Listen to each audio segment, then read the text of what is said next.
ಅದು deputy chief minister foreign ಕಳಿಸ್ಬಿಟ್ಟು ಇಲ್ಲಿ ಯಾರು ಮಾಡಿದ್ರಪ್ಪ? ಯಾಕೆ ಮಾಡಿದರು? ಇನ್ನು ಡೆಪ್ಟಿ ಸಿ ಎಮ್ ಆಗುವಂಥ ದಿನಗಳು ಹತ್ರ ಬರ್ತಾ ಇದೆ ಅಂತೇಳಿ ಮಾಡಿದ್ದಾರೆ. ಇನ್ನೇನು ಹತ್ರ ಇನ್ನೊಂದು 6 ತಿಂಗಳಲ್ಲಿ ಆಗುವಂಥ ಸ್ಥಿತಿ ಇರೋದ್ರಿಂದ ಒಂದು ಡಿನ್ನರ್ ಪ್ರೋಗ್ರಾಮ್ ಮಾಡಿ. ಇತ್ತೀಚಿನ ದಿನಗಳಲ್ಲಿ ಕರ್ನಾಟಕ ರಾಜ್ಯ ಕಾಂಗ್ರೆಸ್ ಸರ್ಕಾರದಲ್ಲಿ ಮುಖ್ಯಮಂತ್ರಿಯ ಬದಲಾವಣೆ ಕುರಿತು ದೊಡ್ಡ ಮಟ್ಟದಲ್ಲಿ ಚರ್ಚೆ ಆಗ್ತಾ ಇದೆ.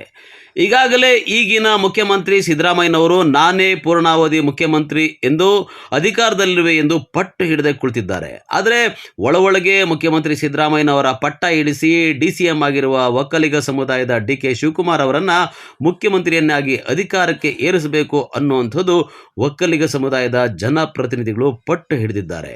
DCM DK ಶಿವಕುಮಾರ್ ಕೂಡ ಡೆಲ್ಲಿಯಲ್ಲೇ ಬೀಡು ಬಿಟ್ಟಿದ್ದಾರೆ. ಇನ್ನು ಇದಕ್ಕೆ ಬಿಜೆಪಿಯ ಚಿಕ್ಕಬಳ್ಳಾಪುರ ಲೋಕಸಭಾ ಸಂಸದ ಡಾಕ್ಟರ್ ಕೆ ಸುಧಾಕರ್ ಅವರು ಭವಿಷ್ಯ ನುಡಿದಿದ್ದು 6 ತಿಂಗಳಲ್ಲೇ ಉಪಮುಖ್ಯಮಂತ್ರಿ DK ಶಿವಕುಮಾರ್ ಅವರು ರಾಜ್ಯದ ಮುಖ್ಯಮಂತ್ರಿ ಆಗಲಿದ್ದಾರೆ ಎಂದು ಹೇಳಿದ್ದಾರೆ.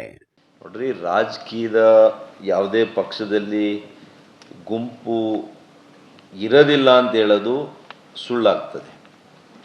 ಕಾಂಗ್ರೆಸ್ಸಲ್ಲಿ ಇಲ್ವಾ? 35 ಜನ ಡಿನ್ನರ್ ಮಾಡಿದ್ದು ಯಾವ ಪಾರ್ಟಿಯಲ್ಲಿ? BJPಯಲ್ಲಿ ಮಾಡಿದ್ವಾ? New year party. ಅದು ಡೆಪ್ಟಿ ಚೀಫ್ ಮಿನಿಸ್ಟರ್ ಫಾರಿನ್ ಕಳಿಸ್ಬಿಟ್ಟು ಇಲ್ಲಿ ಯಾರು ಮಾಡಿದ್ರಪ್ಪ? ಯಾಕೆ ಮಾಡಿದರು? ಇನ್ನು ಡೆಪ್ಟಿ ಸಿ ಎಮ್ ಆಗುವಂಥ ದಿನಗಳು ಹತ್ರ ಬರ್ತಾ ಇದೆ ಅಂತೇಳಿ ಮಾಡಿದ್ದಾರೆ.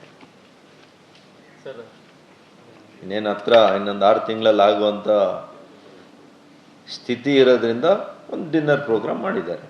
ನೋಡ್ರಿ, ರಾಜಕೀಯದ ಯಾವುದೇ ಪಕ್ಷದಲ್ಲಿ ಗುಂಪು ಇರೋದಿಲ್ಲ ಅಂತ ಹೇಳೋದು ಸುಳ್ಳಾಗ್ತದೆ. ಕಾಂಗ್ರೆಸ್ಸಲ್ಲಿ ಇಲ್ವಾ?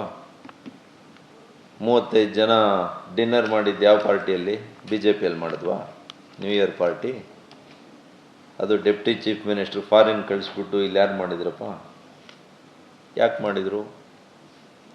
ಇನ್ನು ಡೆಪ್ಟಿ ಸಿ ಎಮ್ ಆಗುವಂಥ ದಿನಗಳು ಹತ್ರ ಬರ್ತಾ ಇದೆ ಅಂತೇಳಿ ಮಾಡಿದ್ದಾರೆ. ಇನ್ನೇನು ಹತ್ರ ಇನ್ನೊಂದು 6 ತಿಂಗಳಲ್ಲಿ ಆಗುವಂಥ ಸ್ಥಿತಿ ಇರೋದ್ರಿಂದ ಒಂದು ಡಿನ್ನರ್ ಪ್ರೋಗ್ರಾಮ್ ಮಾಡಿದ್ದಾರೆ. ಕ್ಯಾಮರಾಮನ್ ಪ್ರವೀಣ್ ಜೊತೆ ಕಳವಾರ ಅರುಣ್, MMTV ನ್ಯೂಸ್, ಚಿಕ್ಕಬಳ್ಳಾಪುರ.